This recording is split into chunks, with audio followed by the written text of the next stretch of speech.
Zaskia Gotik dulu dihina cuma tamat SD, honor kini tembus 200 juta rupiah. Diketahui sebelum menjadi sesukses ini, Zaskia Gotik dulunya hanyalah anak tukang ojek yang bernyanyi dari kampung ke kampung. Ayahnya yang bekerja sebagai tukang ojek tak mampu memenuhi semua kebutuhan keluarga. Alhasil Zaskia Gotiklah yang harus ikut bekerja keras menjadi tulang punggung keluarga. Saking kerasnya mencari uang demi menghidupi keluarga, Zaskia Gotik sampai harus putus sekolah. SD lulus cuma yang nggak lulus itu SMP.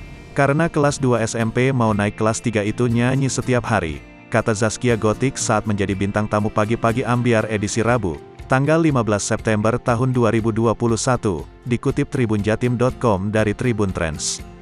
Selain bernyanyi, Zaskia Gotik dulunya sempat bekerja menjadi tukang cuci piring keliling. Tak berhenti di sana, orang tua Zaskia Gotik rupanya juga sering dihina para tetangganya. Pernah dicaci maki orang, dihina, nggak dipercaya sama orang. Aku cuma bilang sabar, tawakal, insya Allah itu yang buat aku lebih bersemangat lagi buat karir, ungkap Zaskia Gotik. Dan benar, perjuangan Zaskia Gotik berbuah manis. Lewat ciri khasnya goyang itik, Zaskia Gotik mulai dikenal masyarakat sebagai penyanyi dangdut pendatang baru. Selain itu, Zaskia Gotik juga sempat disorot karena bayarannya sekali manggung. Melansir dari laman Nakita via Grid ID, sang biduan disebut memiliki honor antara Rp 65–80 juta menjadi juri acara dangdut.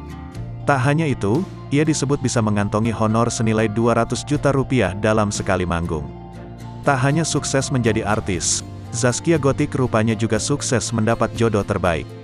Bagaimana tidak, anak tukang ojek tersebut berhasil dipinang oleh bos batubara bernama Sirajuddin Mahmud.